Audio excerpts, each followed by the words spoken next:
welcome back to the show today.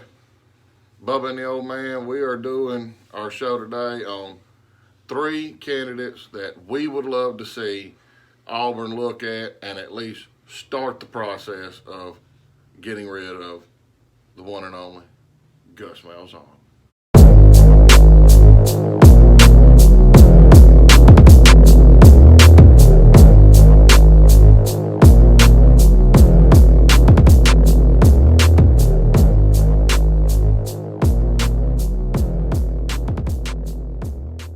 My third choice is 49 years old. He's coached in 8 national championship games. He's defensive coordinator for Clemson, Brent Venables. He's one of the best defensive coordinators in the game. Hell of a recruiter. He always has his defense motivated. Even when they're not playing their best, the defense still gives 100%. The main problem I have with going with a defensive guy is you can't try and beat Alabama at their own game. Georgia's tried to do that for years. You have to have a high-octane offense. So unless we go get a high-octane offensive coordinator to go along with him, then we're just in the same position we were before. But we got what was supposed to be a high-octane offensive coordinator. Yeah, but Gus Malzahn. Yeah, but Gus got his hands on him. So I think I would rather have an offensive head coach. But all right, you're number 2. My number 2, offensive head coach, Hugh Freeze. I'd love this. He's 52 years old. He's got a record of 66-34, and he was 39-25 at Ole Miss. He's not the best recruiter per se, but he always develops his talent really well, and he recruits guys that fit his scheme.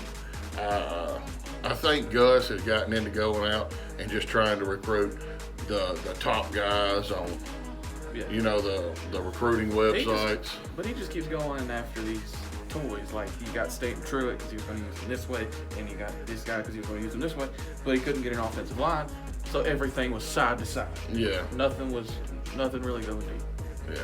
Which is why we beat Bama the year we had Stidham and Ryan Davis and Darius Slayton. Because the offensive line was, the majority of it was transfers that had played other places. Yeah, and another thing I like about Hugh Freeze is at least he knows how to develop a quarterback. Yeah. Malik Willis looks million steps ahead of where he was. Chad Kelly was a phenomenal college quarterback, yeah. I think he could have been an NFL quarterback, but no team wanted to take a chance on him. I don't care what they do in the NFL as long as they're good at Auburn.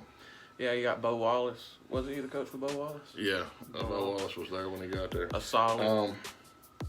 My number 1 choice, and this would be slam dunk in my opinion, it's a dream. I think they'd have to throw him $10 million a year. Mario Cristobal, the Oregon head coach. I know he don't have a very good record, but he was the head coach at one of them Florida International, Florida Atlantic, when they were terrible. Hell of a recruiter. Yeah. He is getting recruits to go from the East Coast to Eugene, Oregon. Yep. I think's where Oregon's at, to play football for him. He's got a 51-55 overall head coaching record, but at Oregon it's 29-8. I don't know if that's with the loss last night. Sure it's 20. I thought it was 24. Maybe 24-8. I mean, 24-8, 25-8. 20. Your handwriting is terrible. Yeah, it is, but he's a hell of a coach. Yeah. I'd probably have a list of about 10 guys that I'd take. Yeah, but we didn't want the video to be 2 hours long. We wanted people to watch it. Yeah. I could honestly list out, like, on Alabama's coaching staff, I'd take Sarkisian and I'd take their defense coordinator. I wouldn't take their defense coordinator. He's had a lot of trouble this year, and I don't think he's ready for that jump. I don't know. Kirby Smart, how many years was he at Alabama? Yeah, but, Kirby Smart's trying to live in the 1990s where you line up in the I formation and run the ball. That's one of the main reasons. And it just don't work. It's one of the main reasons I want an offensive guy. Anyhow, that's my 3. That's dream scenario. I doubt Auburn does anything, but we can all hope and pray. All right, now, my number 3 is Tony Elliott, offense coordinator at Clemson. He's only 41 years old. He's only had 1 year as an offensive coordinator. I think he was co-offensive coordinator last year. He's 4th in offense last year, and he's 6th in offense this year. He's been a running back coach at Clemson since 2011. And he's just a young coach. I think that could be here a long time. Yeah. I don't think he has any head coaching experience whatsoever. I don't know if he does. Brent Venerables doesn't, and but Brent Venerables, however you say his last name. Yeah. He don't have any head coaching experience either. I think he had some things in his past, domestic violence, and that's kind of slowed his career down to the head coaching. But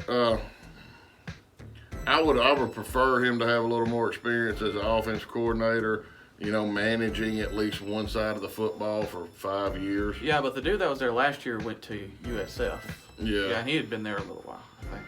Yeah. But no, he had worked up the same way that he has. Yeah. 1 year as offensive coordinator, then he left. I don't know how good USF is this year. I didn't do that research. I don't know either.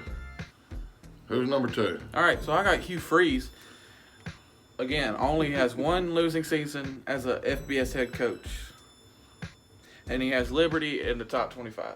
In both years that they've been in the FCS. He's only been there 1 year. 2. No, that's right, 2. This is his second year.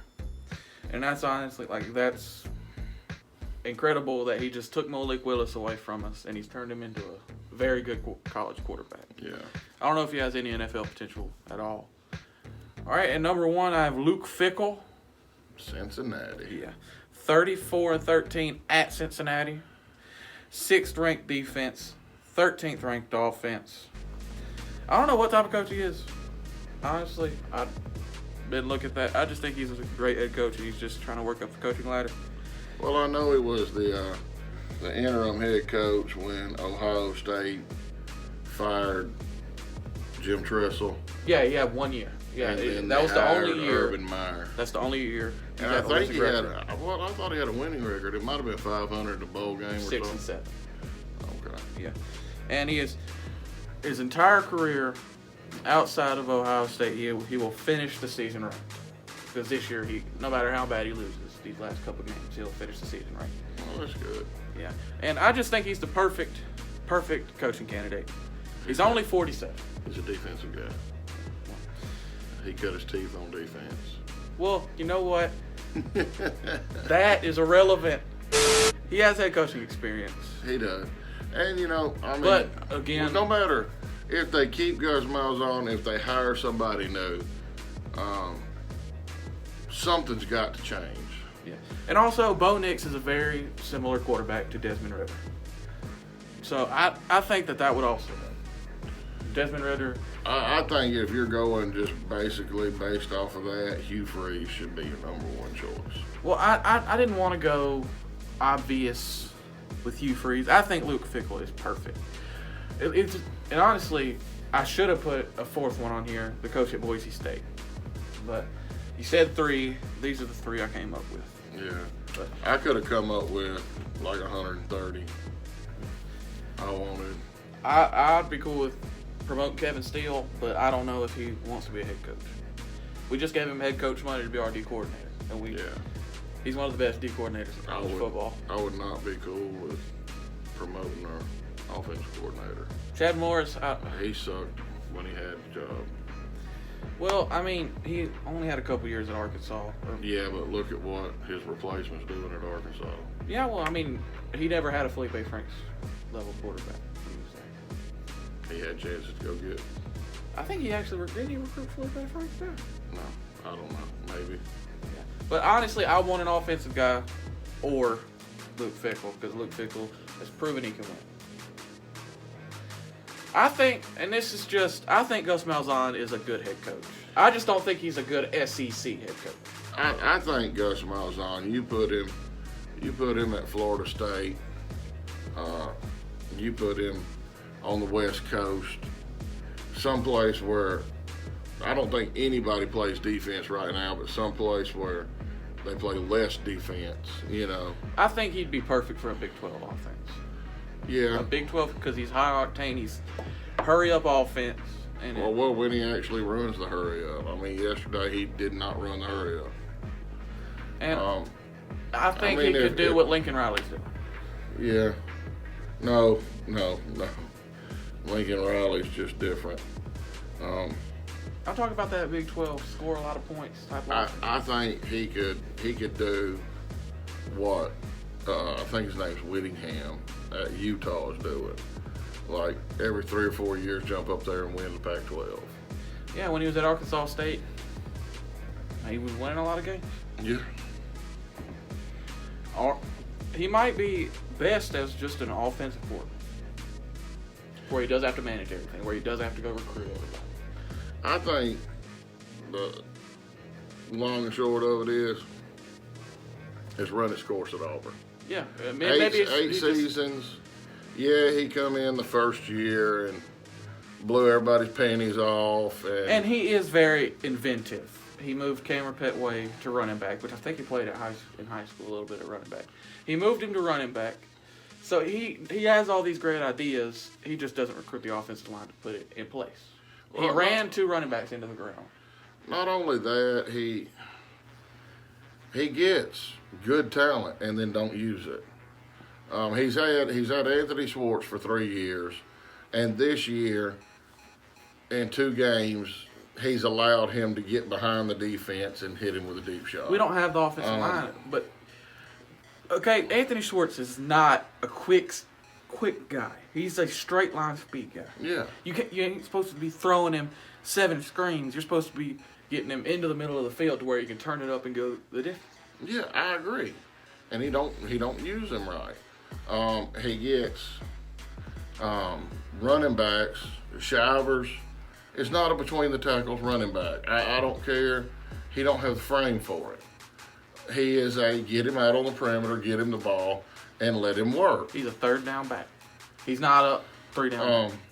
He's a 3rd down specialist. Tank Bigsby, I fear if he stays at Auburn and Gus stays at Auburn, Gus is going to run his legs off. Yeah, but Trey Mason, I think he's very similar to Trey Mason. If he can get 1 year, he can just capture lightning in a bottle, have the perfect quarterback for his system, have the perfect offensive line built up of JUCO transfers. Yeah. He'll find a Greg Robinson. Greg, isn't it Greg? Yeah, it's I think Greg. so. And he'll go to another national championship. And then after halftime, he'll let his foot off the accelerator and let him come back and beat him. Yeah. But because this is what Gus Malzahn does. Bo Nick's going to go into his junior year. Hopefully, somebody's going to get their hands on him and refine him, get his footwork right, teach him to not escape the pocket every play. I mean, Bo Nix could be a first-round draft pick. He has the talent. He has the ability. If Steve Sarkisian got his hands on Bo Nix. Hugh Freeze got his hands on Bo Nix. Any intelligent head coach goes out and gets a good quarterback coach and they get their hands on Bo Nix, they have stuff to work with. We saw what Clemson did with Taj Boyd, and he ended up not even being able to make a Canadian football roster. Yeah. They fit that an was offense Chad around Morris. Yeah. But Dabo didn't always have his hands on the offense. But we're just rambling. We'll come on here and rant at some point. Yeah, if they don't fire him, we'll have a head exploding rant going into next year. All right. Bye. Selena, go. Oh. Stop.